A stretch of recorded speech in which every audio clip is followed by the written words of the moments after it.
হচ্ছে না রে ভাই, আমি খোঁজ দিচ্ছি। চুপ কর না কথা তো বলিস কেন? চেষ্টা তো করছি, এখন এই মুহূর্তে হচ্ছে না।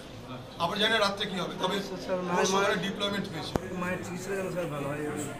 100বার আমরা বলছি ডাক্তারকে, ডাক্তার কি আছে এই অন্যায় জিনিস এগুলো তবে থাকতে হবে। অন্যায় তো অন্যায়।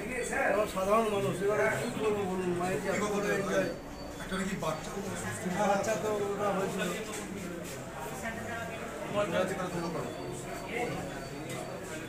আমাদের তো কোনো স্বাধীনই পাচ্ছি না, আমরা মানুষ না যা মনে হচ্ছে।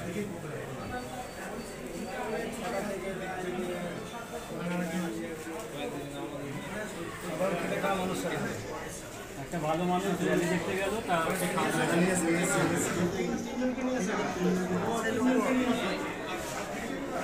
একজনকে নাকি মনে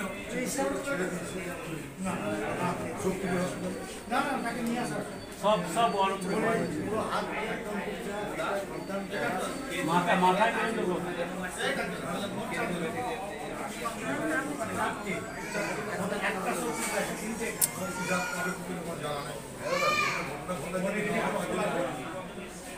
হ্যাঁ দাদা, আপনি একটু দাঁড়ান, পুলিশ সেন্টার দিলেই আপনাকে এখন দেয়নি হ্যাঁ বলি, তারপরে আমার আচ্ছা